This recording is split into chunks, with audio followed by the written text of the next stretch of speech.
It goes all the way back to Lee Iacocca, the guy that revolutionized Dodge. He said, you can be brilliant, but brilliance without the ability to communicate is going to get you nowhere. And this is the fundamental frustration, I think, of a lot of technicians, is that I think that if you're a plumber today, if you're an electrician today, if you're an air conditioning technician, gentlemen, listen to me. Hear what I'm saying. You're brilliant. There are not a lot of people that can do what you can do. Now, make sure that people understand your brilliance. Welcome to the Waste No Day podcast, a podcast specifically for and about the home services industry as it relates to plumbing, heating, air conditioning, and electrical. More than a podcast, Waste No Day is a credo, a determination, a mindset. It is a never-ending discipline. It is a refuse to lose pursuit. It is a wake-up call every morning to waste no day. Now here's your hosts, Brian Burton and Nate Minnick.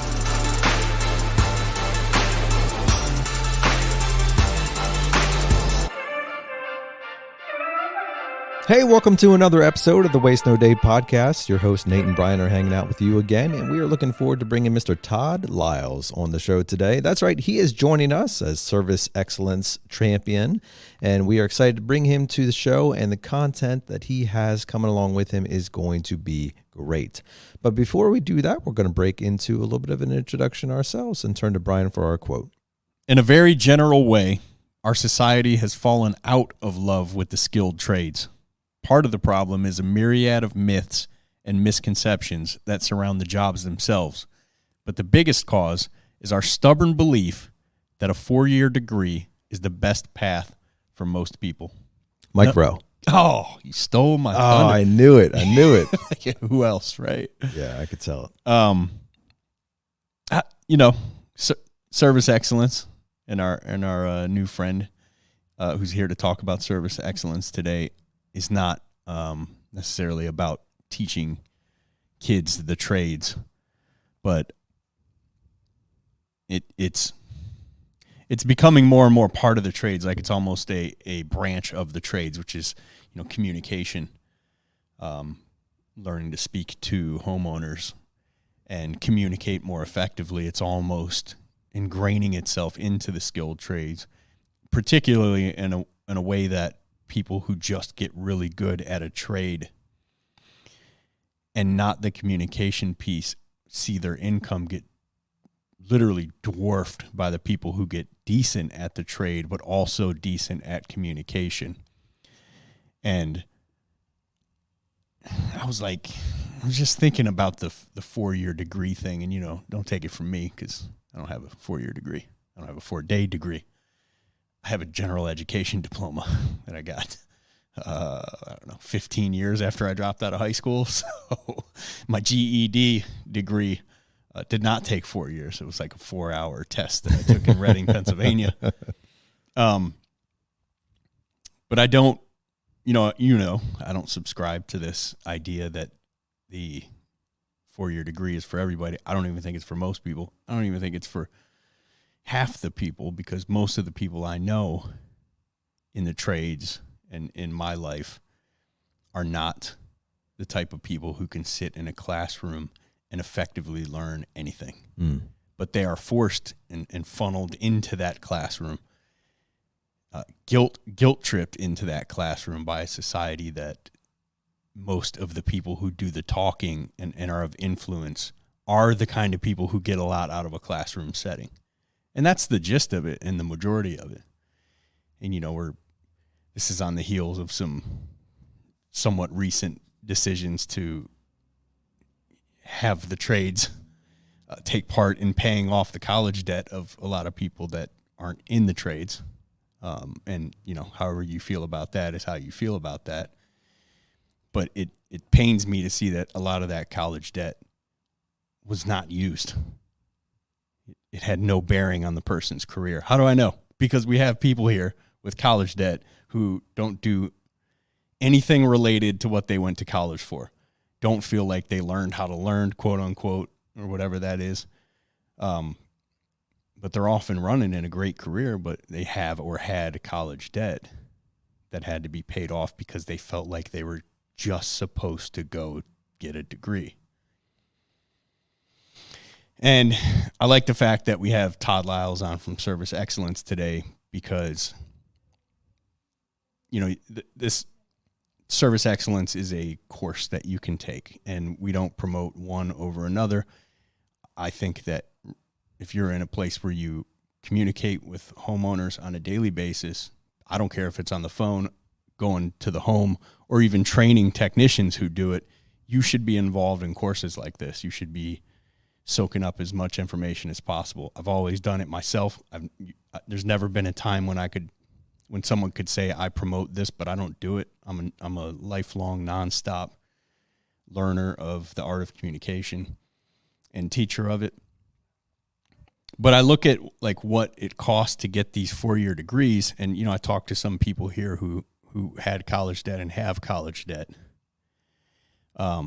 And according to the Bureau of Labor Statistics, 66.7% of 2017 high school graduates enrolled in colleges or universities immediately after high school.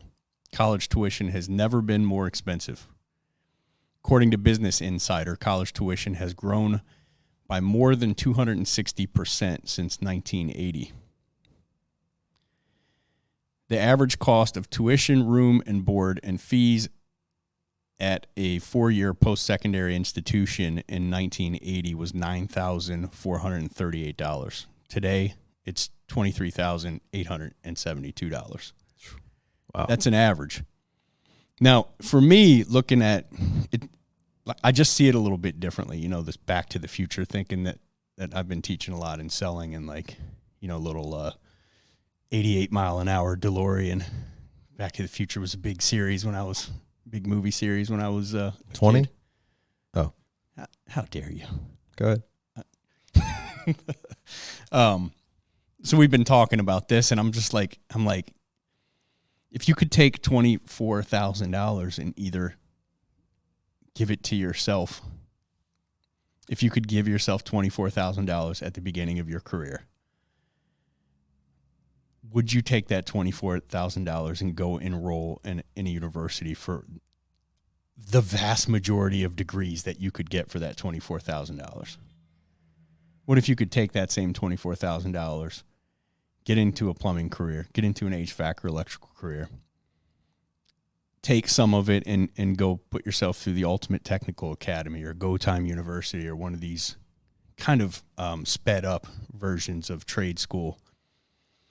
And that wouldn't take $24,000, not even close. And then spend the rest of it on something like Service Excellence, or one of the other communication-based, presentation-based training programs. How much further along would you be if you had done that in the overwhelming majority of cases, certainly with people in the trades, than had you? I know, in hindsight's 2020, so I feel bad for a lot of these people that came into this trade with college debt and either a degree or no degree in some cases. They didn't even get the degree, stayed for 2 or 3 years, figured out it wasn't for them, can't even file bankruptcy. Like, you can't get out of this debt. But how much further along would you be if you had taken half that money and put it into something like this, a presentation training course, bought a bunch of audio books on communication and body language, and maybe enrolled in the Black Swan Group 2-day seminar and let Chris and Brandon Voss and Derek Gaunt and them train you on, the art of communication and negotiations. Man, I can't even imagine how much further along a person's going to be and more well-rounded than just sitting there with a professor spewing probably very quality education at you. The word spewing is what I use when I talk about quality education. Yeah, me too. I spew a lot during Wednesday and Thursday morning meetings. So. Yep. Yeah, so maybe I'm talking to myself here as a parent of a 17, 14, 8, and 4-year-old. Maybe I'm just thinking out loud about, where that kind of money is better used. But you hear, how much we pay for like a presentation trainer to come in, or how much we promote our techs Sometimes we'll pay in some cases. In some cases, we just promote techs to go spend some money and go to a 2-day event put on by one of these trainers. And you hear people balk at the money, but it really is just because you have to whip out a credit card. You never hear people. Like, I had to look up how much a 4-year degree averages. I know people who are actively in college and got out of college and didn't graduate and did graduate. And I'm asking those people, like, what's the average for something? Like, oh, I have no idea. It's all over the map. Like, you don't have a concept of it? No concept. It's just not thought about because it's a loan you just automatically qualify for. But if you were to just give a kid $24,000 and say, make the best possible investment you could in yourself, I don't think most people, I just can't imagine most people are going to go, let me go get an art degree or something like. You know which art I'm talking about. That will be tough, Brian. And I think what you're generally getting at there is the concept of return on investment. Return on investment is something that I think is a valuable concept, and really, where is the best return for your money? So the idea of return on investment in business is generally, if I spend X amount of dollars here, say in marketing, or say in buying a new truck, or hiring new people, how much money is going to return from that initial investment, right? They call that ROI. The same concept can exist in our own personal life too. So if I spend 30 minutes a day on the treadmill, what is my expected return of investment? Well, I will probably have a better heart, a better cardiac system. I will probably be a little bit more in shape. Maybe I'll shed a couple pounds. I'll probably feel better about myself. So there's a lot of return for the investment of 30 minutes a day. But what about in your career? What about you personally? What have you done to invest in something, and what is the expected return? And when I say something, I mean you. What have you done to personally invest in you, and is the return justified?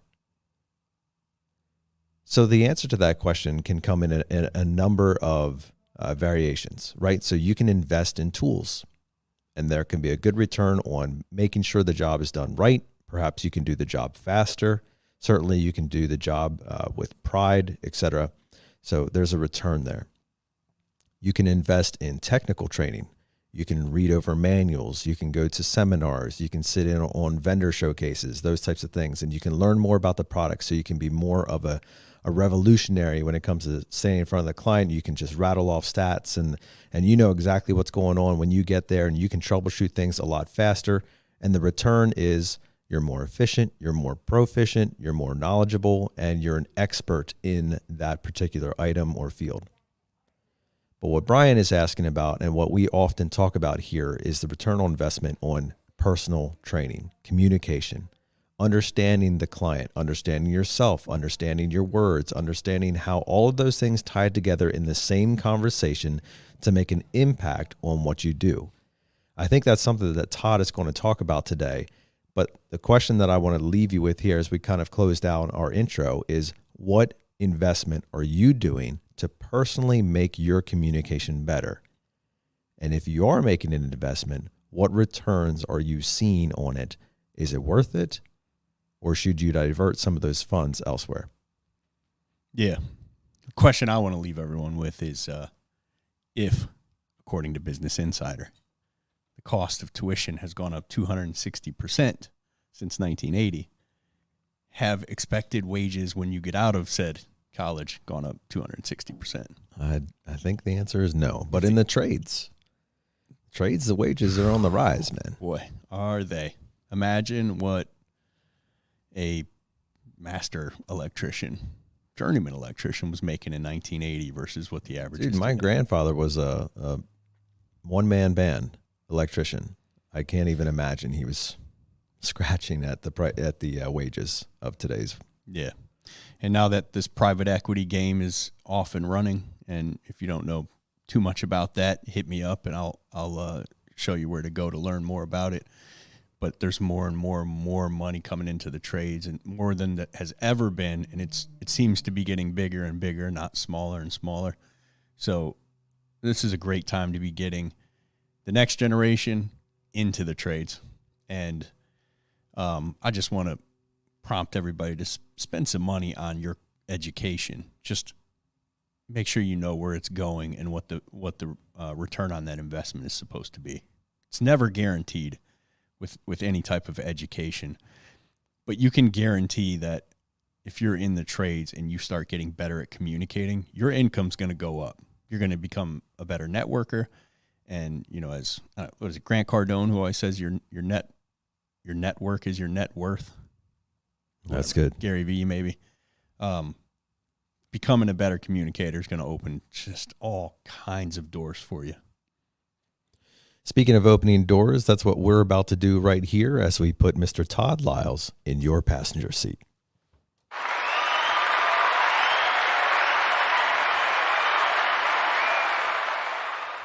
Our guest today is Todd Liles. He is the founder of Service Excellence and creator of the Press Play training system. He began his career in the HVAC Trades in 2001, and over the last 21 years, Todd has been a tech, a salesperson, a trainer, and is now an entrepreneur. His work mission is to, quote, ignite the power within, end quote, the businesses and the people of the residential services industries. Todd founded Service Excellence because he is called to help contractors. He says in a quote, "I'm meant to help contractors. It's a calling. It's my mission. Service Excellence is the vehicle I use to accomplish my mission." Todd was the director of training for Clockwork Home Services Success Academy before he founded Service Excellence. And after leaving Clockwork, Todd co-founded Drain and Air Rescue in Austin, Texas, where he served as a general manager. Today, Todd leads a team of 15 influential people at Service Excellence and is growing in the trades. With that, welcome to the show, Todd. Hey, Brian and Nate, thank you guys so much for having me on the Waste No Day podcast. Thanks for joining us, man. And it was kind of quick, I don't say quick notice, but like I just saw a video of yours online and I was like, man, Todd's dynamic and I like the way you train and your affect. And I thought, I think I watched maybe one or two more short clips and I was like, you know what? I want to get him on the show. And you were automatic, quick to just respond and say, yeah, let's do it, man. So thank you for coming on. Hey, man, it's my pleasure. Yeah, so Todd, we want to hear about not only your story, but also all the things that you're doing at Service Excellence, because I think the trades and home services industry is near and dear to your heart. And we are particularly interested in guests who have a lot to offer in making the service industry better, specifically the men and women who are on the front line. So before we jump into all of that great content, let's hear about you. Who is Todd Liles and how did you get here? All right, man. Appreciate that. So first thing you got to know is that I'm from Mississippi, and that's important, right? Because I grew up on this little farm in Mississippi with a stepfather who was a logger. And when I was 11 years old, Brian, I said, you know what? Hauling logs in the woods and hauling hay is too hard. So I made the decision at 11 I was going to do something easier, which eventually got me to building homes with my brother-in-law when I was 14. Oh, that seems much easier. No, I'm not kidding. Yeah, 11 years old, cutting down trees, literally driving my alcoholic stepdad's truck to take the trees to the paper mill at 11. I would jump out of the seat when it was time for him to check in at the front. So it was hard work, man. So I started building homes at around the age of 11 with my brother-in-law, who still does that today. Moved into mechanic work from the age of 16 to 18, and I went off to college. And then after college, I really got a super passion for business, and the short version of it was I happened to negotiate a contract for maintenance at this mechanical company, this paper mill that used these things called water baths. And no one at the company that I was working for could fix them. I brought one back and said, I'll see if I can fix it. And you guys are technicians. It essentially is like a little mini air conditioner, and it had a fan in there, a condenser fan motor. I replaced that condenser fan motor. I cleaned up the condenser. I brought it back. It worked like a champ. And the gentleman, Tom Bauer, that ran this Georgia Pacific plant was so impressed. He asked if our company could write him up a maintenance program. And I said, sure. So I wrote him up a maintenance program. I said, Tom, how much do you pay for these water baths? He's like, they're about $20,000. How many of these do you have? Oh, we've got them all over the plant, probably 24 of them. Okay. How often do they fail? Seems like once a year.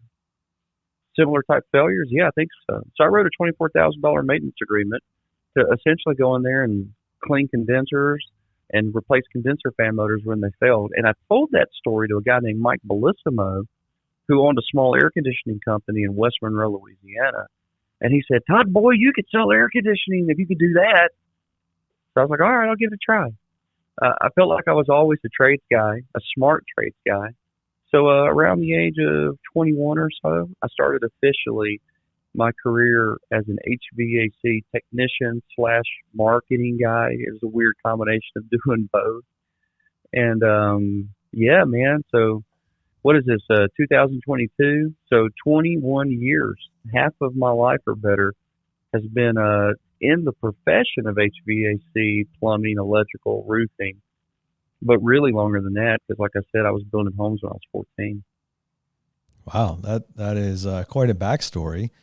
And so that where most of the passion for the mechanics and the trades came in? Probably like you guys, man. When I was a kid, I was tearing apart my toys, looking in there to see what was going on. Right, just had a joy for that.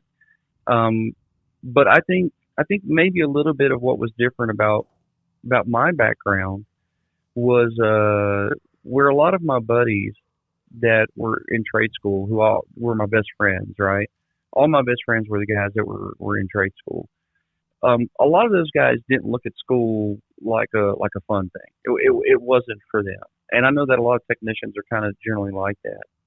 And I would encourage these guys like Cassie and Derek to really embrace what they were doing and letting them know that these things were good things and having a passion for it and helping them study. So it started all the way back in school when I'm just hanging around guys from, South Mississippi that are probably like my family, going to work in the trades or become welders or whatnot, just pumping them up and saying, hey, not everyone can do this. So always having a passion for blue collar work and also having a passion for studies, man. I've almost always been a straight A, every now and then B student, and I love it. So for me, it's a combination of marrying the trades, marrying together my passion for education. And guys, believe this or not, this may sound wacky what I'm about to tell you after talking about this blue collar nature of myself, but I actually went to college on a performing arts scholarship for theater. Now, I know that sounds crazy because I'm telling you how blue collar I am.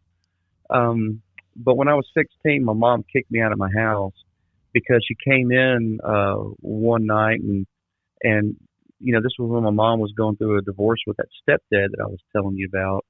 And I was living life unsupervised. And I was getting into drugs and girls and partying.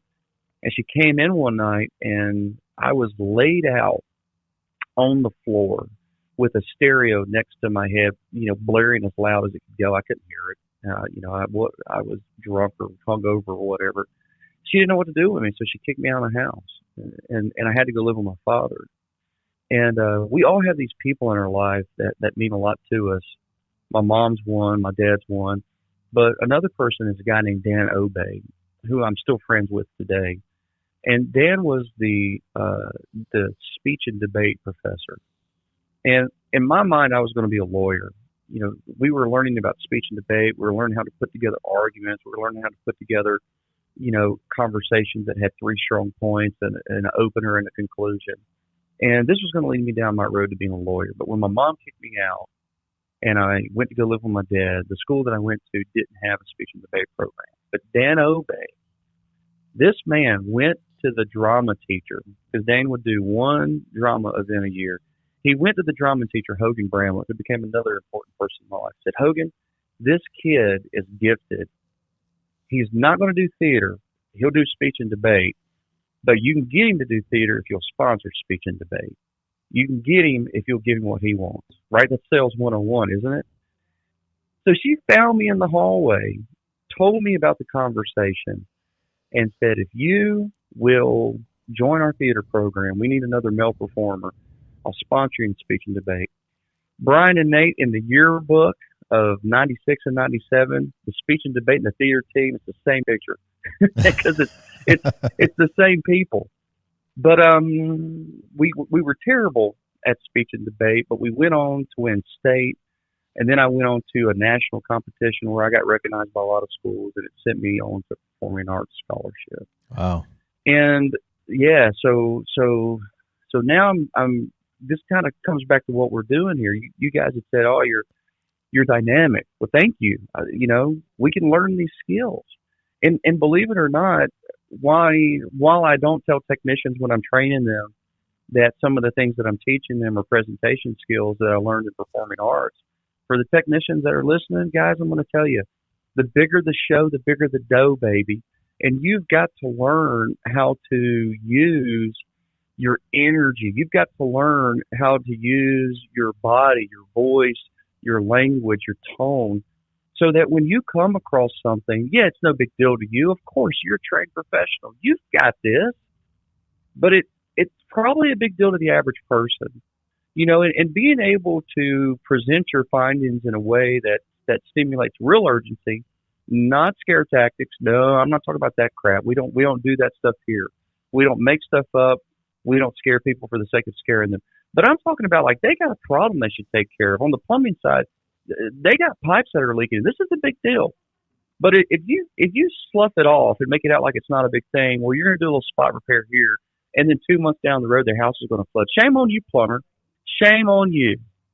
You should have done a better job of using your power to convince them, Mrs. Smith, look, I know you have a leak right now, but this is like cancer. You don't have just a little bit of cancer when you have it. This whole system is infected. I can prove that to you, Mrs. Smith. Let me show you with my diagnostic why you need a whole house pipe replacement and why this is going to prevent you from having floods down the road. That's part of what we learn. That's part of what we teach, is how to bring real evidence and then bring it in such a way that it makes you go, okay, I'm listening. By the way, you pick your favorite actor. Your favorite actor can do this. They can make you feel a moment. And technicians and plumbers are not actors. And guys, I'm never asking you to be that. But what I am asking you to do is don't be so boring. Don't present your things as they're not a big deal when the reality of it is they are a big deal. You could save someone's home from flooding. You could save someone's house from being hot on a 110-degree day. Maybe they got a medical condition. If you're an electrician, you might prevent a house fire. These things are real, and I just oftentimes think that we don't know how to make the homeowner feel it, because then we'll leave, right, Brian? We'll get on the phone, we'll call our buddy and be like, man, you won't believe this. Those pipes were completely ate up. They were terrible. They told me just to do a spot repair. You believe that? That is crazy. As if it was their fault. Get in the truck. Yeah, you get in the truck and you're passionate about it when you're talking to your supervisor or your friend. You can't believe they're so dumb. And then your buddy goes, well, what'd you tell them? Well, I said, well, Mr. Smith, you got some rusty pipes. I could take care of it today, but you might want to consider maybe one day eventually. Oh, and you're being far more enthusiastic than the tech probably was. Let's face it. Yeah. Oh, yeah, for sure. Because let's be honest, tech, you're scared. You're scared to ask for a lot of money. You're scared to present the option, and that's not your fault. That is not your fault. You haven't been conditioned to do it. Hey, I love books about the military, guys. I love books about the military. And when you read about the military, and you read at the highest level, matter of fact, I was speaking to my friend, Ben Hubbard, who on the Air Force side, he was a combat operant or an air traffic combat controller.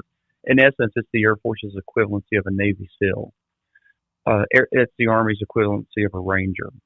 When you talk about these guys that perform at these highest levels, they train so much. It's constant training. It's constant mission prep. It's constant planning. They're always, always, always working. They're always training. They may train and prepare for weeks for a 1-hour mission that when the rubber hits the road, it hits it hard, right? And we respect those guys because of the amount of work they put into it. But I'll tell you one of the things that they'll all tell you is that no matter how much training, it's never real until that first mission. And that's the thing with plumbers. It's never real until that first mission. So oftentimes with plumbers, electricians, air conditioning technicians, we don't get enough training.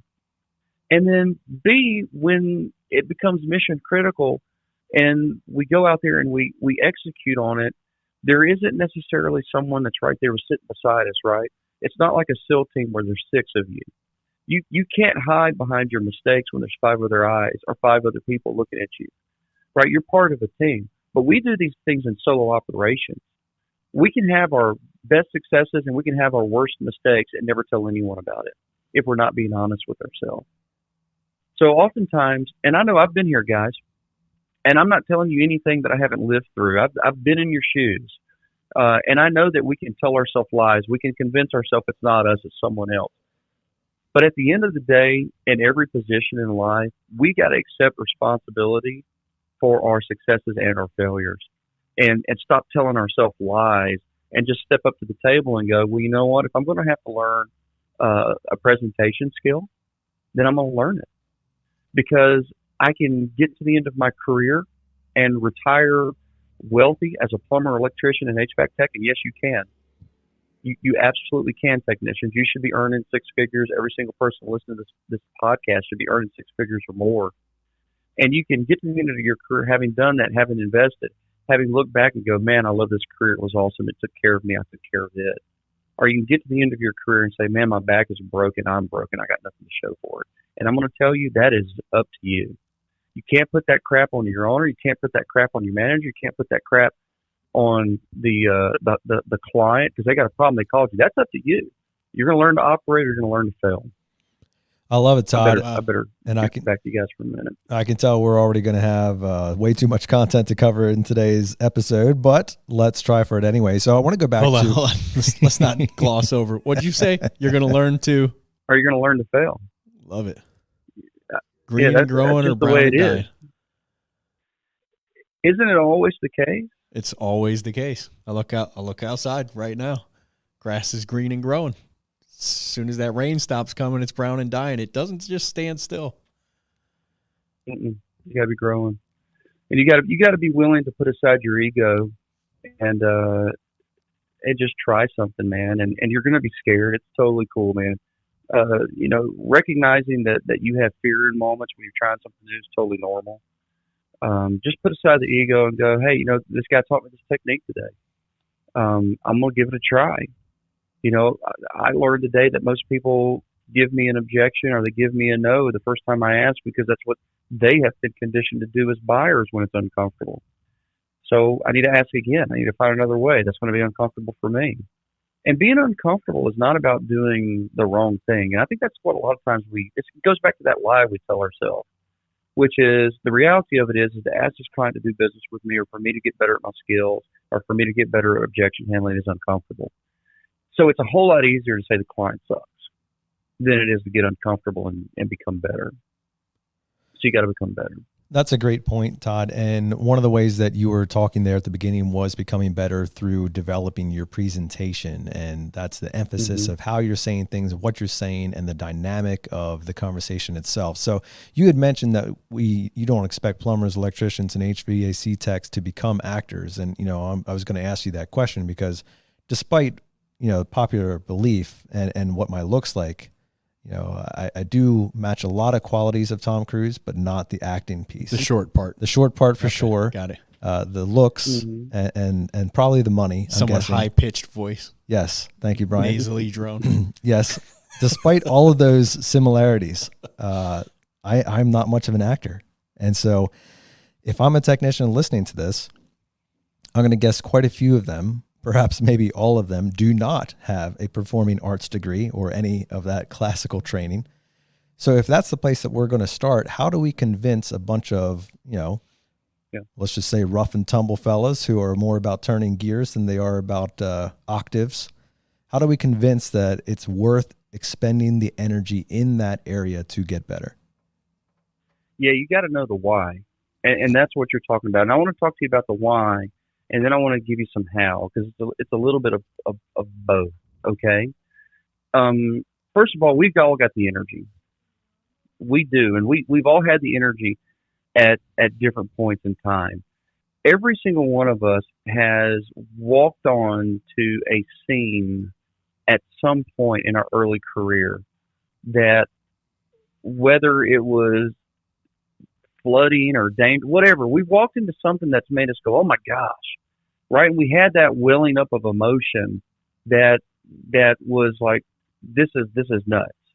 And listen, guys, I know every single one of you have seen this inside of your companies. Put yourself in your company right now. Imagine yourself sitting in your company. You're sitting there at the company meeting. The new guy's coming in, right? He's got a year or two experience, not as much as you. The new guy's there, and then you start to see him climb the charts, and you're like, man, what is this guy doing? How is he climbing the charts? He's the new guy. I've been doing this for 20 years. How is he beating all these records? And then you talk to the guy, and when he's telling you about the calls that he's on, what you realize is that he knows enough to be technically proficient, but he doesn't know necessarily more about communicating with the client than you do. Maybe it's never even been a part of his conversation. But every job that he goes on is still exciting, it's new, and it's fresh. He's just happy to be there. So what is he doing? He's bringing energy to the table. So energy is going to attract people. And when a new guy's got that young energy, and I know all of you guys are sitting there knowing this has happened. You've seen that young guy go up the charts. Now, what happens when that young guy's 4 or 5 years down the road, all of a sudden, he's not off the charts anymore? Why? Because he never invested into communicating, never invested into learning. And when his energy fades and his skill is gone, he's back to being just like the old guy. And then here comes the new guy going up the charts again. And then we just dragged him back down to our common demeanor. So, no, we don't need to do that. And I don't want you guys to be an actor. You don't have to be an actor. What you have to do is you have to remember. You got to remember the first time you came across a job, how excited you were to take care of the customer. It's got nothing to do about the problem. You're just excited to take care of the customer. This is awesome. I can take care of you, Mrs. Smith. You called the right company. Look, I got everything on my truck to fix this for you right now, and it won't be a problem for you anymore. I'll fix it for you. I'll be happy to do it. That's enough most of the time to make a homeowner go, great, let's do this. But we kind of kick back into this nonchalant, I've been doing this for a long time, cool attitude, and we just drop our voice down, everything comes monotone, and we put our accent in. And it's like, come on, man, what are you doing? Be excited. This may not be your first call, but the average homeowner only does business with a plumber, electrician, HVAC tech between every 3 to 6 years. They haven't done this in a long time. To them, it's new. It should be new to you.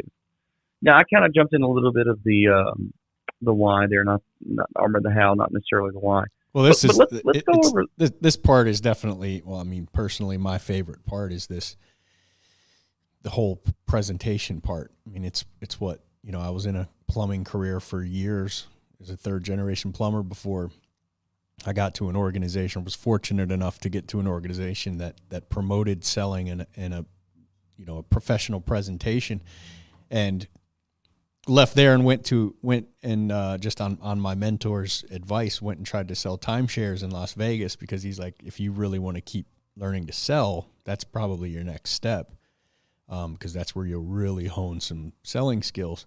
And I remember part of the training that they gave us there, this is in Las Vegas, on the Las Vegas Strip, and people are offered 2 free concert tickets or whatever to come and sit for 2 hours and hear about something that they don't want. And your job is to get them to give you $20,000, $30,000, $40,000 for a vacation package. And the number one rule, to your point, was your job as a rep is to make sure they still feel like they're on vacation. Yeah, it's gotta be fun. To perform at a level where they feel somewhat entertained, but that they're still on vacation. So you actually have to perform in that position. It made it a lot easier to go back in a truck later and do that, but it's a difficult concept to get across to technicians who's, they just struggle to stop believing their only job is to get in there and fix the faucet, replace the capacitor, get the panel up and running again. Yeah.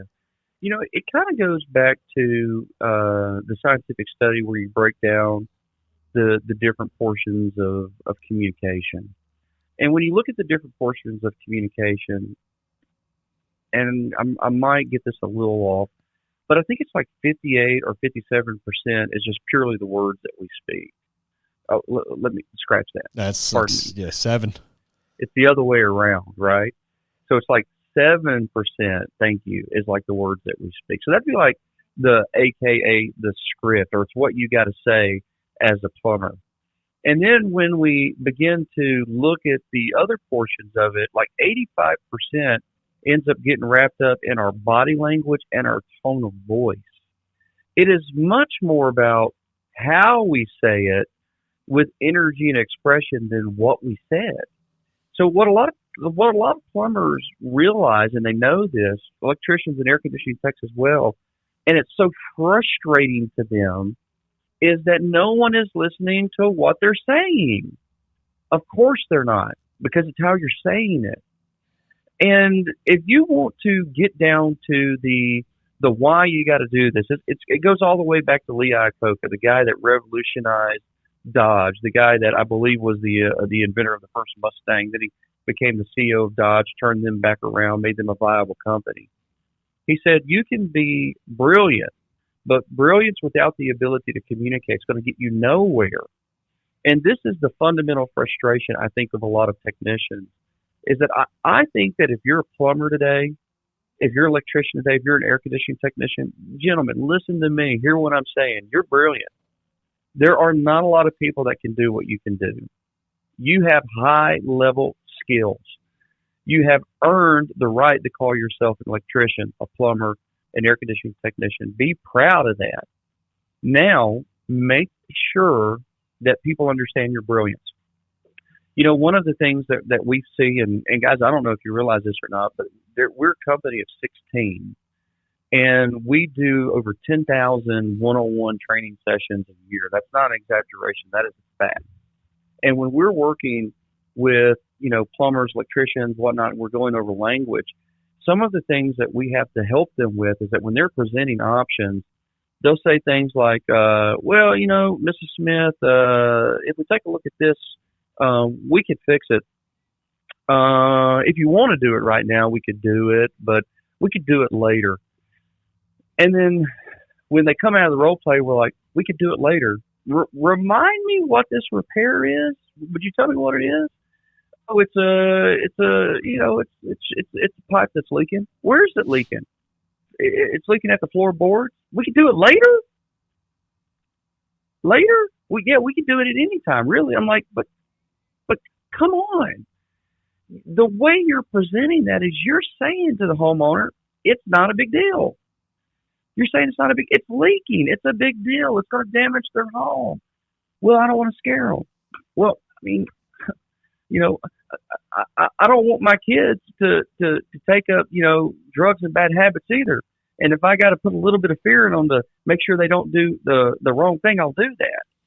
So there is a fundamental difference. I told you earlier, I said we don't do scare tactics, and we don't. But oftentimes I think people confuse what a scare tactic is. To me, a scare tactic is when you intentionally lie or mislead with false information. That's a scare tactic. That's a con artist. You should quit this work and stop being a technician, a plumber, electrician, because you're not an honest, ethical person. That to me is a scare tactic. We don't do that.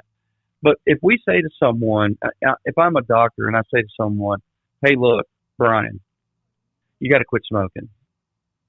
This is bad. You have emphysema. You have spots on your lungs. You are just a matter of time away from cancer. If you don't quit this, you're going to die. And where's that going to leave you and your family? Versus, Brian, it'd be a good idea if you quit smoking, but you can do whatever you want. Just in time, you can quit if you want to. I want the doctor that's going to kick me in my butt. I want the doctor that's going to put up a slide of someone that's got lung cancer. I want a doctor that's showing me the bad problems with this, because I want a doctor that is good enough to convince me that I need to quit doing these things that are going to kill me and leave my family without a father. I want that doctor. I want that plumber too. I want a plumber that is good enough that he's going to convince me that this belly that's in this pipe is going to be more headache when it backs up into my bathroom than it is to have you get paid the money now to fix it. I want that plumber. Absolutely, because that is the one that is going to cause the least amount of frustration later on in the future. And that's exactly why you're saying it. But it's also about how you're saying it, which is, I think, the emphasis you're trying to make there. So what are some of the tactics that you would suggest to our audience to improve their ability to present well? Like perhaps maybe they know, hey man, I'm monotone man. Like that's just who I am. Like, how am I supposed to break out of that? Or maybe they don't know. Maybe they're more ignorant to the fact that their presentation, their dynamic nature, yep, the vocal emphasis and all that's a little lackluster. So what would be some tips or some like even awareness items that you could bring to their attention to say, hey, this is something you need to pay attention to, and this is how you could work to fix it? Yeah, it's really hard when you can't hear yourself, and it's really hard when no one's brought these things to your attention. And you can't be both all the time. You can't be monotone all the time, nor can you be high dynamic all the time, because either one eventually is monotone. It's heard the same way. You got to mix it up. So here's a tip, and it's a really easy one. Every single one of you guys can do this, but remember, you got to get comfortable. The tip is you can sit down and you can write out a sentence or two that you might present to the homeowner. You write out a sentence or two, and then you sit with one of your, friends. And by the way, this is also a byproduct of successful companies. When they have people, this is a litmus test, Brian and Nate. When you're at a company where you can sit around with your peers and you go, okay, hey guys, we're going to practice this. And they're like, all right, man, let's do it. Versus, okay, guys, we're going to practice this. And they all look at you like you are smoking crack. That is a litmus test. You give me a company where embracing practice and training is part of the culture, I guarantee they're successful. You give me a company where making fun of people that train and work on their performance like this, and I guarantee you they're struggling. The best companies embrace training and education, and they realize at first it's uncomfortable, but they cheer each other on through it. So here's the test. You say, okay, I'm going to give this a go, and I want you to tell me if it's dynamic. And you put a recorder in front of you. You use your iPhone. You read the sentence and you record it. And at the end of it, you hit end and you look at your buddy and go, hey man, what do you think? Was that pretty dynamic? And your buddy's going to say, yeah, no, or yes, it is. But let's go ahead and let's listen to the recording. And then you listen to the recording and you realize how much energy you left off the table. And you go, okay, let's do it again. Let's pump it up this time. And do it again. And then at some point, someone's going to go, and this is a training technique that we do. You go, hey, look, I just want you to go as crazy and as wild as you possibly can. Just go nuts with it, man. Give it all the energy on the planet. And you record it. And then you play it back and you listen to it. And guys, because technicians, like if I gave you my crazy energy, it'd be stupid crazy. But because technicians aren't doing this all the time, oftentimes when they think they're pushing the boundary, like that's it, that energy is nuts level. And then you replay it, it's exactly what it needs to be. It sounds perfect. It's sane, it's calm, but it's got punch to it. And they hear themselves and they go, man, is that what that sounded like? Because that's not what it felt like. What did it feel like? It felt like I was screaming at someone, like I was going mad. But when I listen to it, it sounds great. And so this is the thing, man, is that you can't hear yourself in your own voice. If you're just talking out loud, you can't. You got to replay it and hear yourself so that you can go, oh, I see what's going on here. And when you do that often enough, you will readjust your levels. I'm going to talk weightlifting for a moment because this is part of my life. You guys want to know part of my life, a big part of my life? Wait, okay. Let me talk about weightlifting. What's taking us so long? Is that all right? That's fine. Let's do it. Okay, so one of the things that I've learned after years and years and years of weightlifting is that I can't listen to my body in terms of how I feel that day. Now, I'm not talking like if I got a little ache here and there, you got to listen to your body for that. I'm talking about like there's some days I go into the gym, and if I just did like a little, okay, I'm going to do a check here, I'm not feeling it. I'm not feeling the energy level. I'm not feeling motivated. I don't feel quote unquote strong. And I've been doing this long enough to know that I can't listen to that. Sometimes I go into the gym and I'm feeling like super strong, right, man? I'm like, woo, this feels great today. I pumped up. I got all the right, mechanisms. It's no different than going into work one morning I'm not feeling it, and another morning I am feeling it. What I have to do is I have to take however that feeling is, and log it and go, okay, this is part of what we call being prepared. That's my mental preparation. It is whatever it is before I take control of it. Then I have to go over to my goal board, and every single one of you guys should have goals. And I go over to my goal board after I see my plan. Okay, hey, today's bench press, right? So yesterday was football variable bench press for 3, 8 sets for 3. So I'm like, all right, how am I feeling? Honestly, I felt good yesterday. I felt pretty great. So I go over to my board. I look at my goal. What is the most I've ever benched? Without modification, it's 277.45. All right.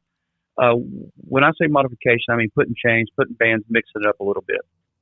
So with modification, 315 for 3, but that's with bands, which means they load and they unload. So I know I need to be somewhere between 277 and I need to be somewhere between 277 and 315. This is pure weight. So I said, all right, by rep number 7, I'm going to go for 300. And guys, I'm telling you, I'm feeling strong the whole way through, right?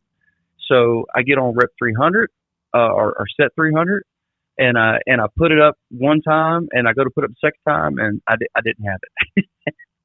I missed. So I missed this one. But there's been other times when I've gone in and I'm guessing you're alone. No, I got right? I got safety bars. Safety bars. Not a Smith machine. So no, I was fully stuck too. I was like, okay, I'm gonna just rest here for a second. I'm gonna get it. No, I was fully stuck. I had to squeeze out from underneath it, pop up. There, buddy. Nate was there with the bar yesterday. 45 I felt strong yesterday, man. I felt strong yesterday. I thought for sure I was going to have it. And then there's been days when I've gone in and I felt weak, and those are the days I hit my PR. But whether I feel strong or whether I feel weak, I always say to myself, today's going to be a good day, and I make my daily plan when it comes to weightlifting, when it comes to business. I write down my goals and I go for it. And sometimes I get it, and sometimes I exceed it, and sometimes I get stuck under the bar. But I'm going to tell you, a day when you do 300 on a football bar press, which is not a straight bench press, that's a football bar press, it's a different angle. When you do 300 for one, that's still a pretty daggum good day. So, that's like going, hey, I really wanted to have a $5,000 a day. That was my goal. I did $4,800 a day. That's a pretty daggum good day. So this is what I've learned when it comes to weightlifting and when it comes to what we do, is that we got to have historical evidence. We got to know what we've done in the past. We got to know what we want to do in the future. We got to have that evidence. And then we got to go every single day with a plan. And then we have to say to ourselves, hey, how we feel in the morning is just that. It's just how you feel. That's how you wake up. That's your default position. If you wake up default in a great mood, great. If you wake up default in a bad mood, then fix it. But when we look at this in terms of press play is our training concept. And technicians, I'm going to tell you, inside of press play, there's only like 4 things, sometimes maybe 5 things that are part of the conversation with the homeowner. But there's 9 principal steps of what a great day is going to look like for you on a service call. Here's number 1, you got to get prepared. You got to get prepared. So however you wake up, before you go to work, you got to fix your mind. You've got to make your plan. You've got to set your goals. You got to be prepared. Number 2, now that you're prepared, guess what? Let's not gloss too quickly over that part, because that is probably of the rules you're about to speak. I assume that's the hardest one to remember and do every day, because there is going to be that morning when you argue with your wife on the way out the door, and it sets the tone. Yeah, it can. I think it is hard in the beginning. And it's good for us to remember where everybody's at in their stages of life, isn't it? Because it is hard in the beginning. I'm 43 years of age now. It's become easier because it's become a daily habit. But wherever you are, you need to be there. You guys have heard that term, and that is so fundamentally true. You need to be there. And this is the way I look at it, right? Like, if you had an argument with your wife, I'm sorry, I hope you guys make that up. But if you choose to leave the house, or if you have to, maybe you didn't even choose it, you got to go to work, you're going to get fired. Well, if you got to go to work and do your job or you're going to get fired, well, then go to work and do the job that they are paying you to do, which means be pleasant, be happy, do a great job. Don't go to work and really be in that fight the whole time. You left the fight, but the fight hasn't left you. You're still fighting with your wife for the next 8 hours until you get home. all you've been doing is preparing for your fight all day long. We got to let that go. And I know that's harder, and I know that's easier said than done. But I'm telling you, men and women, you got to get to the point where you like to turn that switch off and go, okay, I'm out of this house now. I got to breathe. You find whatever works for you that is moral and ethical. Pull over, meditate, clear your mind, but flip that switch and say, now I'm here on this. Hey, you know what? Maybe the fight was about money. As you guys know, almost all the divorces in America is over money. That's a fact. A lot of those are speared by medical expenses. That's also a fact. The number one cause for medical expenses in the United States is heart disease, followed by diabetes. Those are also facts.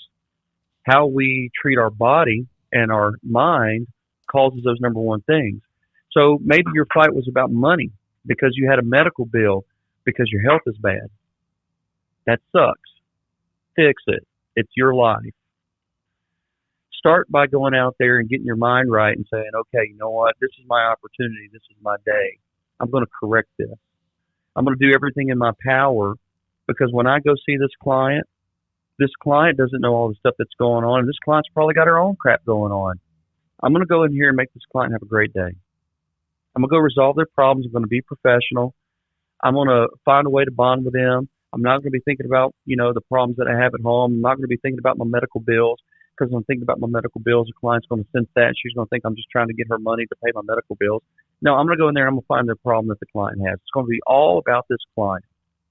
Because, guys, what I'll tell you is that if you get focused on the money while you're in the home, that's bad. If you stay focused on just doing what's in that client's best interest, and what's in that client's best interest is an amazing diagnostic where you go above and beyond, all the money you're going to need is going to be there. By the way, I've never appreciated plumbers, electricians, or HVAC techs that complain about their average ticket. And I say, let me see your whole house inspection. Well, I didn't do that. They only called me out there for the faucet. Well, did you at least get that? Well, why didn't you look under the cabinet sink? Isn't that faucet connected to things under the sink? Is there garbage disposal under there? What shape was that in? Are there connection lines? Are they corroded? They are. Well, did you check the water? What kind of hardness are we talking about? Where's that corrosion coming from? Where's that lime coming from? Did you check the hardness? You didn't check the hardness. Well, did you look to see if there's any other corrosion forming underneath the sinks in the other bathrooms in the house? Did you do that? You didn't do that. Well, did you at least check the incoming pressure out there at the first connection? You didn't do that. Do they have a PRV? You don't know. Well, good gravy. Did you find the clean out? Inspect it? They didn't have a clean out. What? So you're complaining about your average tickets, but what you're telling me is you didn't look at anything. Did you even go to the home, for crying out loud? Did you even show up? Yeah. Man, I'm going to tell you, Steve's Plumbing, Steve Egner, we've been training those guys for like 9 years. They do an average of, I think it's 1.4 calls a day right now at about a $1,400 average ticket. And they have 5-star reviews like crazy. Why? Because they do whole house inspections. They do whole house inspections. Now, you may be going, what? That much average ticket? They're only doing that many calls a day? Clients must hate them. Hang on a second. Well, wait a minute. They're doing all the findings that they find that are there while the plumber is there. I don't know about you guys, but I'd rather spend $1,400, $2,000 with you today than have you come back 3 months from now, 3 months from now, 3 months from now, 3 months from now. Why didn't you find this stuff the first time you were here? I don't care about your $300 average ticket. What I care about is fix all of my problems. Time is too valuable. I got to go to work. You're costing me money. You would make my life easier if you gave me a total punch list. Maybe I don't say yes to all of it. Maybe I say half to all of it. But I have a choice now, and I can pick what I want. And if I got to call you back because I was dumb, then that's on me, but I'm going to call you back, and I'm not going to be mad at you about it. I'm just spitting fire here, guys. I can't help it. I love it, man. I love it. There's so much that goes into the be prepared step. And that is so good. Okay. So we've got our mind in the right place. We're finally, we've left the stuff at home. We're considering like, all right, there's actually work to be done here, and I am ready to go do it. I am prepared. Now what? Yeah. Okay. So now we're going to build a relationship with the client. Press play, PR. We're going to build a relationship with the client. We're going to get to know this client. We're going to get to understand this client. We're going to use some tools and techniques that we teach, such as understanding personality profiles, the concept of DISC, using observation. That's a whole deep dive that we teach in our Press Play program. But we're going to build this relationship. When we have a appropriate relationship that is professional with a little bit of personal mixed in, we're then going to transition into what we refer to as the evaluation of the client's known needs. What that means in essence is that your client knows what the problem is that they're having currently. They also know about problems that they've had in the past, and they can help you in the diagnostic. So we're going to take a few moments and we're going to ask evaluating questions, which is about situational awareness and observations. All right. So in the relationship building, we're talking to the client. In the evaluation of questions, we're talking to the client. We're going to teach you a process to do that.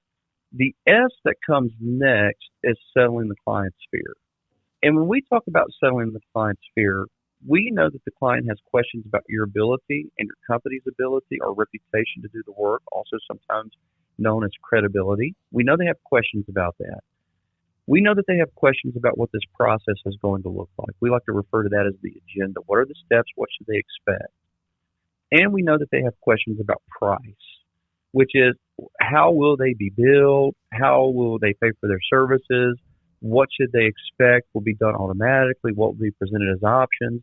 This is about talking about how you present with a flat rate system or whatever system it is that you present with. So far, we have prepared, we have built a relationship, we've evaluated the client's needs from their standpoint, taking time to talk to them, ask them questions. Now we do our first, if you will, soft presentation. We are presenting or settling their fears, if you will, what to expect. After settling fears, guess what? We're going to get permission to do our diagnostic. I recommend that we get that in writing. We get a strong confirmation that we're going to do it. I also recommend that as part of the diagnostic, you explain whole house inspections and why. And then we do the system. And I use the word system because to me, on the plumbing, electrical, air conditioning, roofing side, this is a system. Every component is connected. I don't want you to think about it in terms of parts and pieces. Start thinking about it as a system. How does this whole thing work together, just like the human body? We're going to do a system diagnostic. And in that system diagnostic, chances are your client's probably not with you. They may come occasionally, but they're probably not with you. This is about going through a very detailed checklist that you're going to use to make sure that you catch anything that's wrong and that you don't miss anything. That's press. Now, the play part stands for the following. It stands for present, prescriptions, labor, do the labor, and before you leave, add value so that you secure your future. So if we come back to the presentation part, when we do this, guess what we're doing? We're showing them our findings. We're proving it. We're proving it with diagnostic sheets. We're proving it with videos. We're proving it by saying, hey, Mrs. Smith, come look and see what I see on this drain camera. We're doing all of these things. We're proving it. We're spending time with them. We're building the need. We're proving the fact. We're getting yeses, they want that done. We're also presenting the prices, right? So if we do our presentation well, then we get to do the labor. And when we do the labor, we should do that with our utmost professionalism. At the end of labor, that's where most people would say, thank you, goodbye, I'll see you later. Well, that'd be press play. I don't know how you say that. But we're going to add value. So what's that value? We always recommend that before you leave, there's always a little something that can be done, especially when you've done a whole house inspection and you've got a good average ticket. There's always a little something extra that you can do that's going to make that presentation memorable. Whether that is zero cost items, where you just do an act of service for them, take out their trash, change a light bulb that was down. These are zero cost items that are very quick and efficient for you to do. Maybe they are minor cost items that you have as a company have discussed that you can provide at certain levels. You can actually make a plan out of this, So where the client doesn't know it, but when they do $1,000 worth of service, maybe you provide them some form of upgrade, some minor thing that doesn't cost you a whole lot on the moment, but is legitimately valuable. And then before you leave, you come back and say, hey, Mrs. Smith, I wanted to share with you, I got your complete checklist done. We're so happy to serve you here. And while I was doing the work, I noticed this thing, whatever this thing is. Now, normally that would be like another $159 charge, but you were just such a great client today. And I got permission from the office. They said this was okay. We went ahead and took care of that for you because we just want to show you that we appreciate you. You showed on the invoice, you put 0 by it. Guys, they're going to love you. Now, you got to make sure that this is something that your company's planned and that you're not giving away stuff every single time just to do it. But you can give gifts at certain levels that are just appropriate. And then the last part is your future. Your future is about coming back. And the way you come back is, first of all, you got to leave that place better than you found it, which means you got to, drop tarps, the whole 9 yards, clean, do all those things to make it beautiful, right? You leave stickers, basic things. Let's sticker the water heaters. Let's go over how these shutoff stickers work. We seek for club memberships. We seek for referrals. We ask for 5-star reviews. We do the things and we ask for the things that are going to get us to come back in the future. Now, if we do that, that's a 9-step service call. We're only, like I said, there's only like 4 or 5 parts of that where you're really having these deep conversations. Most of it's just what we naturally think about. The 2 things that we might not be doing naturally, but now that you're aware of it, I bet you're going to start doing, is adding value so that you secure your future. So that's press play in a nutshell, guys. And I can tell you the way that we train it is we start from principles. We go principles, and principles lead to systems, and systems lead to scripts. We don't go scripts first. Because I told you guys, you don't have to be actors, and I don't think you have to be. What other training systems will have you do is memorize these word-for-word scripts. Now, we will give you a script and say, here's an example. But the difference in what we do fundamentally at the core of service excellence is that we start at the top. We go with the principle, the why. Why are we preparing? Why are we building a relationship? Why are we evaluating what the client needs? And what we have found is that if you understand that and you focus on why you're doing what you're doing, guess what, guys? You're going to adopt, embrace, and come up with your own scripts. And even between the principle and the script, as I told you, there's systems where we talked about whole house inspections. If we go back to that and say, hey, the why we're doing that is because we're trying to prevent future headaches for this homeowner. This is not about boosting our average ticket. That's a byproduct of why we're doing it. We're trying to save this homeowner headache, time, and prevent, them having to go through pain and suffering that they wouldn't have to go through. So if that's why we're doing it, guess what we're going to do? We're going to create a checklist that becomes part of our system to make sure that we live up to our promise. And then now guess what happens? Now we come up with words that we're going to use, aka scripting, that just explains our why and our checklist. And when you look at training from that perspective, that's about doing and that's about purpose. It's not about memorization. And that's how we teach, by the way. Yeah, we'll give you an example, but we want you to know that example is a byproduct of the principle and it's a byproduct of the system. It's not the other way around. Fantastic information there, Todd. And I really appreciate the way that you laid all of that out. Do us a favor and run through that press play system one more time for us in the quick version. You bet. Prepare your mind. Build your relationship with your client. Evaluate their needs and wants through questions. Settle their fears. Perform a great system diagnostic. Present the prescription. Do the labor. Add value so that your future is secured. Excellent. Fantastic. I'm a big fan of acronyms and just like giving yourself the easy step-by-step memory to make sure that you stay on process in a call. Now, as you've been training on these types of things, Todd, and I'm sure you said you've done, I believe, 10,000, you're doing 10,000 trainings a year. Your team is doing 10,000 trainings a year. Mm-hmm. Or more. Out of those 9 steps there, where do you see the most people stumbling? System diagnostic. Right. You probably don't think that's the case, right? You're probably thinking it's going to be somewhere caught up in the verbiage. But honestly, it's system diagnostic. And I think it's less about stumbling. I think it's more about sometimes it's about inspection. There isn't a good service manager inspecting what's expected. Sometimes it's about too many service calls. you're loaded up with 6 or 8, and it's very difficult to do an amazing diagnostic when you have 6 or 8 service calls on the board. Sometimes it's about the transition of learning how to do this well and realizing that when a person learns to do this well, they're going to need fewer calls and they're going to bring in much higher average tickets.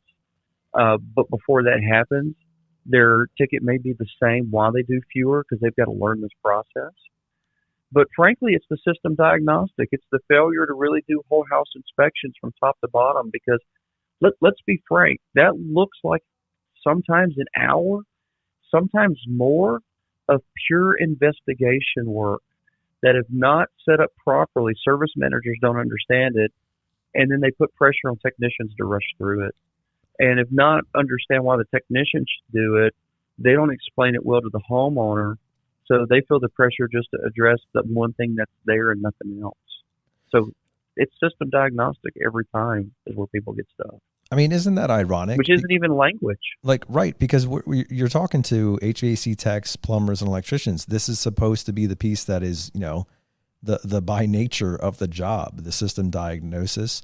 And yet that's where you're seeing the, let's just say, underdeveloped utilization of that part of the process, because it's easy to get that tunnel vision. I mean, Brian talks about that all the time, where you put on the blinders and you walk straight through the house, wherever the pipe is leaking, wherever the switch is not working, wherever the capacitor is failing, and that's all you focus on, and you block everything else out, and it's such a miss. That's it, man. It's like, hey, I walked out to the condenser, I popped off the panel, and there it is. There's a contactor. It's fried. Oh, cool. We increased our prices, so I'm going to get $457 with this, and I'm out. It's like, whoa! Did you check that run cap? Did you check those refrigeration pressures? Did you go upstairs and do a check in the attic on where the air conditioner is located? Did you look at the duct runs? Are they sealed? Oh man, I got so many calls to the but again, it might not be the technician's fault. Sometimes you're right; they just totally get blinders on. But this has to be a cultural thing.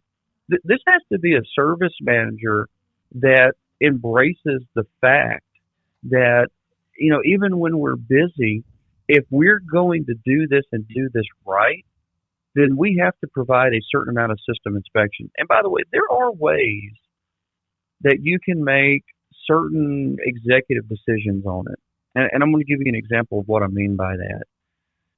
If we went to a house and the install and the house was under 5 years of age, we didn't force the guys to pull the blower wheel and do heat exchanger inspections on those systems. And that was something that we had to get to a point of making that decision. And I'm not saying that was the right decision, but what I can tell you is that the evidence suggested that if it were a new home, new everything, that wasn't a replacement system, second replacement, and it was under 5 years of age, that more than likely, as long as we're still, looking at settings on the heat exchanger and whatnot, that heat exchanger probably wasn't going to be ruptured. I'm not telling you that was the perfect decision that we made. Maybe we made a mistake by doing it. But what I can tell you is that when we drew that line in the sand and we shifted it to, okay, inspect everything 6 years and above, what we allowed was the bandwidth for dispatch, and we allowed the bandwidth for the technicians, and we gained some understanding when we anticipated that level of inspection. Because by the way, we still had to inspect the ducts, all right, still had to do that. But we had a pretty high demand approach to service, like right down to how we clean condensing systems. No condensing system could be cleaned from the outside in. To me, that's just driving the dirt deeper. They all had to be fan removed. They all had to be cleaned from the inside out. You've got to give technicians time to do that level of work. So, yes, you're right. Sometimes it's the technician just putting their blinders on, especially when they've already got the panel open, they can look at the capacitor. But I'm going to tell you, I think it's just as often a guilt product of the culture. So technicians, if you're listening to me, hey man, when you're not doing what you're supposed to do. I hear you. Do it, okay? When it's you own that and you do it. But I also understand when you are put under severe pressure by your service manager, and they're just saying, go, go, go, go, go. So you send this message to your service manager. Now, service manager, listen to me. You can't always have your cake and eat it too. You're going to have to let these guys do the work that you demand, or you're going to have to come up with some rules like what we did. And there are ways that you can come up with certain rules in certain scenarios where you say, when the system is in this condition, maybe these steps you don't have to do. But when it's in this condition or in this age, you need to do these steps. And by the way, I think that's appropriate. I think the medical community has learned that we don't need a colonoscopy inspection on every single person that comes to the door, right? 45, unless you've got a history of it in your family, 40. Right. So I don't think that's bad service. I think that's about systemizing your process again and creating clarity on when you do it and when you don't do it. Great stuff there, Todd. And as we're starting to bring things in for a landing here, and I wanted to kind of focus back on what you are doing currently, right? So at the beginning at the top of the show there, we kind of left off with you starting your HVAC business, your own home services business. How did you make the transition from there into the coaching, or are you still doing that? No, okay. So I have been in the coaching world for a long time. When I was 25 or so, around that age, I went to go work with Clockwork Home Services, which, if you don't know that name now, back before they had sold into multiple divisions, the Success Group International, the Airtime 500s, the 1 Hour Heating and Air Conditioning, the Benjamin Franklin, the Success Academy, all those guys were all conglomerated in St. Louis, Missouri. They found out about me through some channels and recruited me up there. And I went up there to become a trainer, and within a year I was the director of training. So I had the opportunity at a really young age to train lots of wonderful people. I learned a lot. I gained a lot of experience. It's blessed me my whole life. I left probably at 28 or so to move down to Texas. We wanted to start a family, and the best place to do that was here in Austin, Texas. We had lost a child in St. Louis, not premature baby born, but like a miscarriage. And it just really impacted on us. And we're like, well, we want to move to Austin where family's at. So I came down here as a 15% partner in a business, and I had a 3-year non-compete. I served out that 3-year non-compete and sold off my minority shares to my partner. And then I was considering, what to do next. I was contemplating training, obviously, as my own entity, but I interviewed back with the old company, and I decided after a lot of prayer that I wanted to do this. And actually the answer to my prayer in those first early years came in many forms, but I was driving from Florida to the interview back to Texas. I was going to stop in Mississippi to see my family, and my first client, which was Jimmy Hiller of Hiller Plumbing, Heating, and Cooling out in Tennessee, called me and had a project for training development. I was like, well, I guess this is the answer to if I become a trainer, because I had my first client before I had a company. So I created the company, and Service Excellence has been in business now. It's basically the age of my daughter, so it's 11. In January, it'll be 12 years. And gentlemen, for the first probably 5 or 6 years, I just wanted to be a solopreneur company. All I wanted to do was train a few companies, do a little bit of traveling. And our reputation just started growing, man. So now we've got a sizable team, and we're still growing. And our focus hasn't changed, though. Our focus is to give power and hope to the residential trades through training that is proven and it's ethical and it's principle-based. Because we want to create radical transformation in the lives of people. We have had clients that have gone from literally about to shut their doors down. I'm thinking of Jack Arnold, who's going to go pump gas at Chicago O'Hare Airport and just quit his business. This guy was making no money. Now he's a multi-millionaire in Chicago running an electrical company. That's turned around in about 5 years for him, where this guy is going to retire, independently wealthy. I had one technician that came up that we call Grandpa because he's got this long beard, and it was a second class. And in the second class, because he came about a year and a half later, he came back. He came up to me and he was crying, and I'm going, Grandpa, what's going on? He goes, man, I want to tell you, I was in debt. I didn't see a future for myself, and since this program, I've turned things around. My wife and I have bought a house. We've adopted our grandson. Our life has changed. So when we talk about radical transformation, that's what we're talking about. And I know that I was hitting some of you listeners between the eyes, but let me tell you, man, it's because I love you. I told you I grew up in the trades. I grew up in South Mississippi. I grew up around people that were poor, people that didn't believe in themselves, people that weren't living up to their potential. And I know that to get to you sometimes, you got to hear it. You got to get it between the eyes.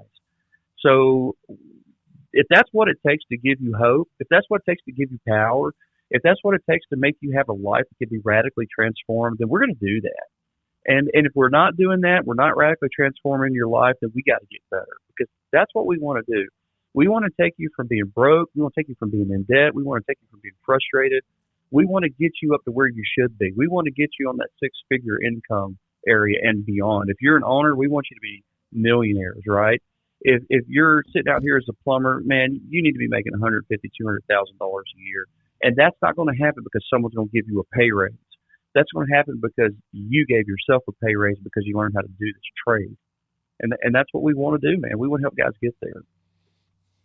Absolutely. And my thoughts are drawn back to your earlier story, which sounds like you had a pretty rough upbringing with a stepfather and, getting kicked out of your house and getting wrapped up in some wrong things there. And I'm not sure that background is that abnormal in the trades. And so I want to kind of leave you with this here, this thought that you could speak into. But if I'm the type of technician who's coming from that similar background, my family life was rough, my upbringing was rough, my youth I spent in making poor decisions and things like that, and I'm trying to recover from all those things now.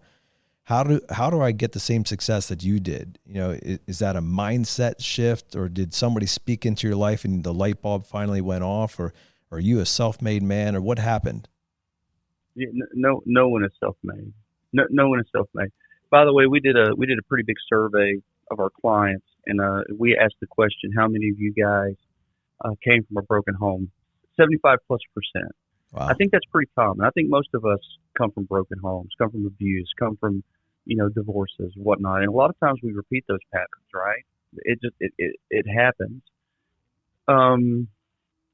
So I very well could have gotten into that trap. As I told you guys, my mom kicked me out of my house, and that kind of made me see things differently.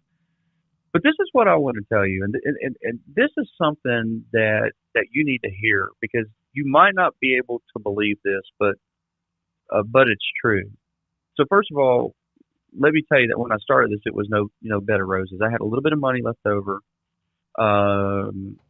from selling what little bit I had of my business relationship. My 50% wasn't worth much. I had a little bit of money, not a lot. I was going to start this over, and then I got sued. Clockwork, the people that I worked for, sued me. And by the way, you can look that up on the internet, right? So I'm not saying anything there that isn't true. They sued me for whatever reasons they wanted to sue me for. They were at the time owned by Direct Energy. We're talking a multi-billion-dollar business, suing a guy that's trying to launch something. At that same time, guys, listen to this. My daughter had been resuscitated in the hospital. They didn't know if she was going to make it. And I'm sitting here going, what am I going to do, right? So I literally sit in my driveway and I send up a prayer and I say, hey, God, if I'm supposed to do this thing, then I'm going to go in here and ask my wife if we're going to fight this. And if we're going to fight this, it might mean selling the house. It might mean going to sell with going to live with the in-laws. I need to know that she supports it. So I said my prayer. I walked in. I said, Shannon, do you think that service excellence is what we're supposed to do? And my wife said, yes, I do. When you do training, we are blessed. I think this is what God wants us to do. I said, even if that means selling the house, maybe losing, maybe living with your mom and dad. She's like, yeah, let's do it. Okay, I tell you that story because once I got committed into the mindset that I was going to fight, but then also very importantly, this is a weird concept. It's hard to explain without a much longer podcast. But not only did I get set in the mindset that I was going to fight to keep my business, but that I was going to do everything in my power to do no harm to Clockwork in the process. Weird concept. Then that change in my mind, which said, hey, I'm going to defend myself, but I'm not going to hurt you in the process. to the best of my ability. It gave me new focus and clarity in life. And by the way, I can tell you, it also worked. It took a lot of years of mended relationship, but Success Academy is a client of mine now. They've had me on their stage. Wow. I've had a chance to have my homecoming and teach there again. We do training services. We help their business franchise consultants with disc profiling. We provide access material to them. So that relationship was mended. The worst type of relationship you could imagine. They were suing me. They wanted to shut me down. Yeah. And I chose to fight it, but not do them harm as I fought it. We settled to mutual satisfaction. That's what we agreed to call it, and that's what I'm going to keep calling it. That's what's on the documentation. But we're good today. So if you're in the middle of your worst period of time right now, what I want to tell you is that when you get committed to making a life change, you might be addicted to something. You might be in so much debt you can't imagine getting out of it. It might be terrible. First of all, it will not change overnight. Anyone that tells you that it'll be better overnight is lying. But what can be better overnight is your perception and your plan. If you go to hustle, you can have more 7 years from now than you ever imagined in your life. Why 7 years? I'm not sure. I don't know why it takes 7 years sometimes to totally change our life around and be totally amazing, different individuals. But what I know is that seems to be the number. It seems to be the number historically. It seems to be the number biblically. It just seems to be the number that when a person says, okay, my life's going to be different, they can go from having nothing to being millionaires in 7 years once they get their act together. Scratch the millionaire if that's not important to you. They can go from a destructive family, one where it's ridden by abuse and addiction, and they can be whole and they can be healed in 7 years. So we've never told anyone here at Service Excellence that radical transformation is easy. We've never told anyone here at Service Excellence that it's like getting on a rocket ship and lighting the fuse, because it's usually not. It's usually hard, crazy work for the first couple of years. And then for some reason, consistency, mindset, whatever, after about that second or third year of you living your life different, the world quits judging you on your past, and they start going, man, that guy's impressive. He's a different person. And then the next 4 years are years of harvest. And then you can keep that going for the rest of your life. So wherever you're at right now, I can guarantee you that if you make a decision to change, it will be hard as hell. It will be hard. But when you really commit, and I mean really commit, like this is it, I'm changing right now. 7 years from now, you are fundamentally a different person, period. The signs of your smoking's probably gone. The sign of your addiction is gone. The sign of your bad attitude is gone. You're a different person 7 years from now. But it takes time, and it takes commitment, and it takes the willingness to do it. I love the encouragement and the hope that you speak there, Todd. That is good stuff. And of course, we agree with you wholeheartedly about making those shifts and attempting to pursue the better version of yourself. I got to ask you, for our audience, if people are interested in learning more about your company, Service Excellence, the training that you provide, and all of the things, where's the best place for them to go? Yeah, I'm everywhere, man. So serveextra.com, toddliles.com, which will redirect you to my About page at Serve Extra. We're on Facebook. We're out there. So, yeah, if you just type in Service Excellence Training, Serve Extra, Todd Liles, you'll find us. Our phone number, though, is 512-333-4133. I'm Todd at serveextra.com. Reach out, and what we'll do is we'll talk to you. If you just want to talk to me, just call me. I'll visit with you. If you're interested in what we can do for you and your people, and you want to talk to someone about being a client, still reach out to me. I'll connect you with one of our coaches. We let our actual coaches take you through the sales process. We like that approach. We like you speaking with someone that does it every single day, not just a salesperson, so you can really get to understand what the expectation is. So, yeah, any of those channels are fine. We'd love to talk to you. And for clarity, what all types of training do you offer? Is this strictly technicians or strictly owners or all the above? Yeah, so our approach is the following.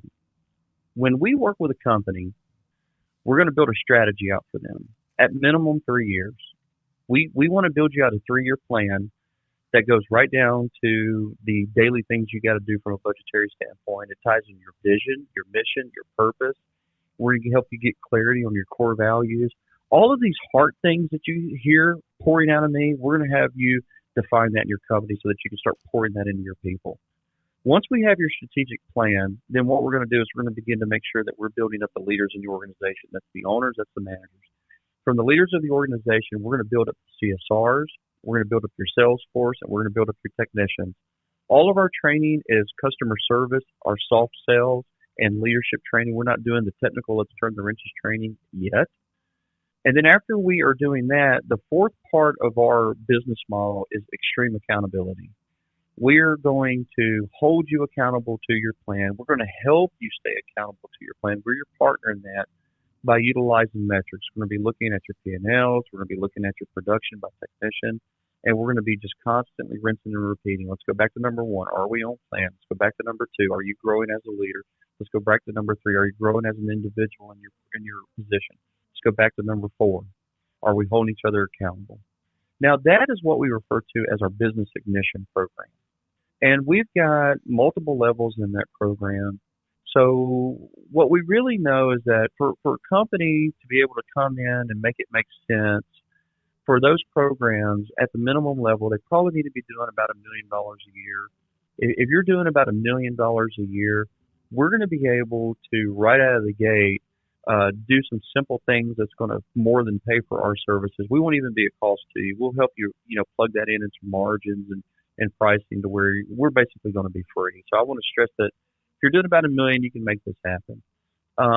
For those that are either under $1 million or maybe they just want to sample, we do classes periodically. So we've got some classes coming up in September, and we got some classes coming up in November, where if you just wanted to attend the press play for technician class, 2.5 days, send a technician to us. We'd love to have them.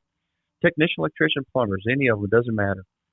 We have CSR individual standalone classes. We have manager individual standalone classes, and we have sales rep individual standalone classes. And something that we do that's different with our sales programs is you don't come to our program and we go, okay, get out your replacement book. Let's flip it now. That's not how we teach sales. We teach sales from a principle base, which means we have a mixed group. There's plumbers in there. There's electricians in there. There's air conditioning guys in there. And that may not sound like that might work for you, but I'm telling you, people leave there and their numbers are never better because we focus on the principles, and those principles are universal across any of the trades. Our guest today has been Todd Liles of Service Excellence, and it has been such a good time to have him on the show.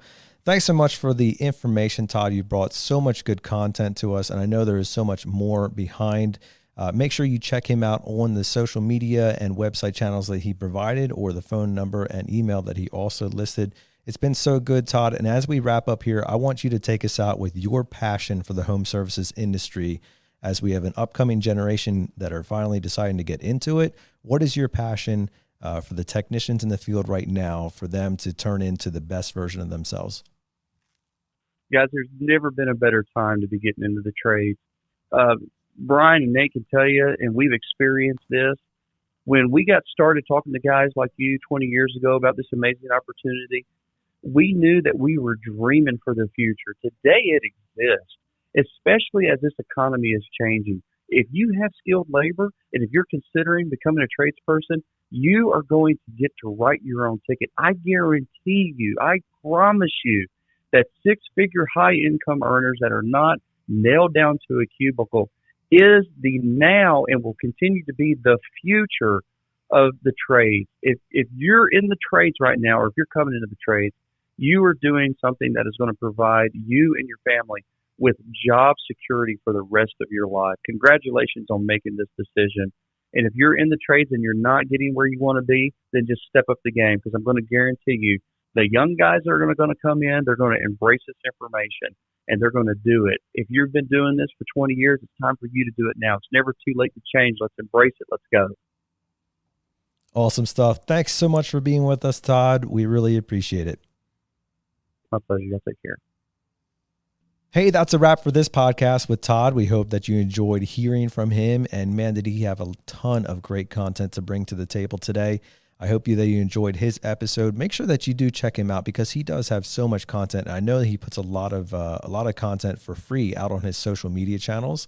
I see his videos quite a bit, and he brings so much to the table, not only from great sales content, but from a real backing of experience. He's lived it. He's done it. He trains on it daily.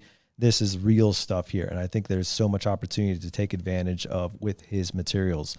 We hope that he is just one of the many great guests that you're hearing on this podcast. If you're enjoying the show, leave us a 5-star review and tell us some more in the comments about what you think or what you'd like to hear on future shows. We really appreciate that.